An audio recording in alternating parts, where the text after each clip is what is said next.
ये नेचुरल है, इसमें कोई बहुत कानून बनाने की जरूरत नहीं है। भारतीय जनता पार्टी हमेशा से ये प्रयास करती है। हमने तो मंडल अध्यक्ष 35 वर्ष से कम उम्र के बनाए, 40 वर्ष से कम उम्र के बनाए लगभग। तो इसी से आप अंदाजा लगा सकते हैं कि भारतीय जनता पार्टी नए नौजवानों को अवसर कैसे मिले, इस दिशा में भी हमारे लगातार प्रयास होते हैं। तो इसलिए कितना आवश्यक है कितना नहीं है, इस पर विचार मंथन करने के बाद कि किन लोगों को लाने की जरूरत है, पुराने लोग कौन इस दिशा में उनकी भी जरूरत है, तो एक सब मिला करके अच्छा क्या हो सकता है उस दिशा में भारतीय जनता पार्टी हमेशा से कदम उठाती है।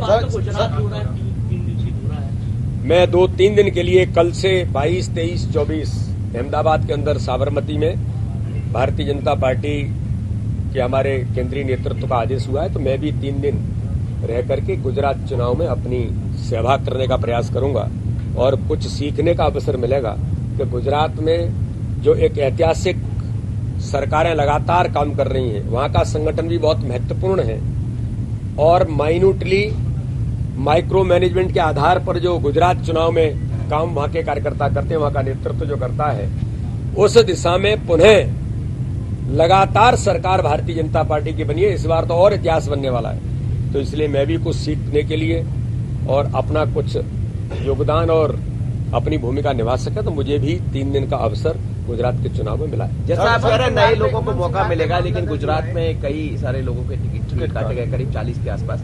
तो क्या मध्य प्रदेश में जैसे अभी विधायक दल की बैठक भी हुई, तमाम तरह की चीजें, नए लोगों को लाने की इस तरह भी जो समयानुकूल परिस्थिति में जो जरूरत है उसके अनुसार भारतीय जनता पार्टी निर्णय करती है।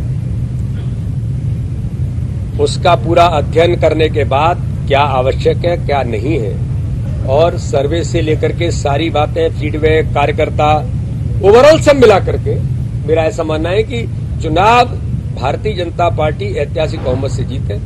इस दिशा में जो आवश्यक कदम होते हैं उन कदमों को भारतीय जनता पार्टी समय पर उठाती है। क्या एक मिनट विभीषणों के भी टिकट कटेंगे, क्या मिलेंगे, क्या है? चलो, हम सब लोग राम के भक्त हैं और राम के भक्त होने के नाते से देश के लिए अच्छा क्या हो सकता है, आताताई आसुरी शक्तियों को कैसे परास्त किया जा सकता है, तो हम सब लोग उस काम में जुटे हैं और उस काम में हम सब लोग लगे रहे, यही अच्छा है। उमंग सिंगार को लेकर मुकदमा दर्ज हुआ है। महिला को पर ही आरोप लगा, ये बहुत दुर्भाग्य है और बहुत आपत्तिजनक है। मैं तो कांग्रेस के नेतृत्व से पूछना चाहता हूं कि आपके नेता जो गुजरात के सह प्रभारी हैं, अब आप सोचिए कि ऐसे लोग गुजरात के सह प्रभारी हैं तो गुजरात में क्या होने वाला है। गुजरात में ऐतिहासिक जीत तो होगी ही। ऐसे लोग जो उमंग सिंगार जैसे लोग जिन पर एक आरोप नहीं है, इनके ऊपर आरोपों की श्रृंखला, आरोप नहीं, इन्होंने इस प्रकार के लोगों के साथ अन्याय करने की इनकी श्रृंखला है।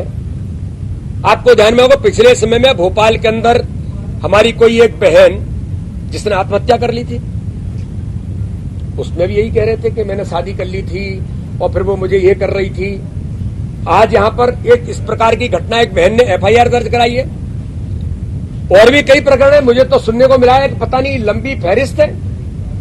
अरे कांग्रेस का क्या यही चरित्र है? कमलनाथ जी जवाब दीजिए, मध्य प्रदेश के अंदर यही आपके नेता हैं उमंग सिंगार जैसे लोग, और इनके बारे में कमलनाथ और कांग्रेस के नेतृत्व को जवाब देना चाहिए। मैं तो कहता हूं केंद्रीय नेतृत्व को भी, राहुल गांधी जी आप मध्य प्रदेश आ रहे हैं, आप गुजरात भी जा रहे थे, गुजरात के सह प्रभारी हैं वो, और वो लोग इस प्रकार की महिलाओं के साथ घटनाओं में उनके ऊपर किस प्रकार की धाराएं लगी हैं, इनको तत्काल गिरफ्तार करके जेल के सीकचों में पहुंचना चाहिए। और उसके बाद सीनेजोरी कर रहे हैं, कह रहे हैं कि महिला हमसे ब्लैकमेलिंग कर रही है।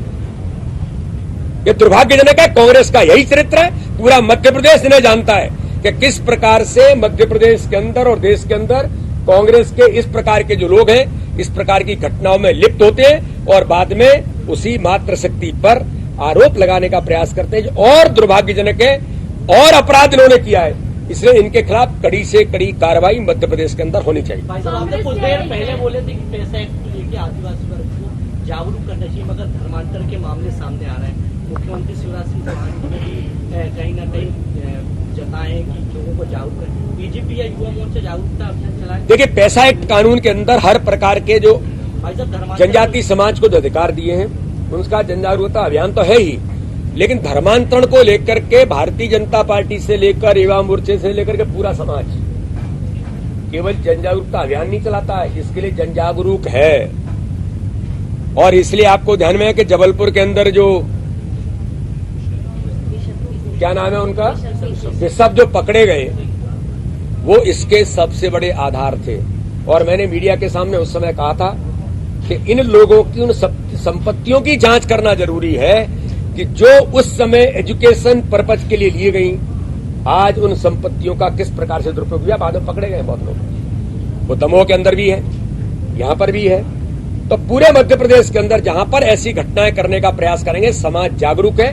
भारतीय जनता पार्टी तो है ही, हमारी तो जिम्मेदारी है ही, लेकिन समाज भी इसके लिए जागरूक होकर के खड़ा है। ऐसे लोगों को समाज नहीं छोड़ेगा। भारत जोड़ो आरोप लगा रही है कि उमंग जो है उनको लगातार भाजपा जो है अपने पक्ष में करना चाह रही थी, टूट नहीं कर पाई, इसलिए अब उन पर दबाव बना रही, प्रेशर पॉलिटिक्स। ये बीजेपी दबाव बना रही है। वो बहन जिसके साथ अन्याय हुआ है वो न्याय लेने के लिए जाकर के थाने में खड़ी है। जो बहन ने आत्महत्या कर ली उसके परिवार के लोग न्याय मांग रहे हैं, और भी कुछ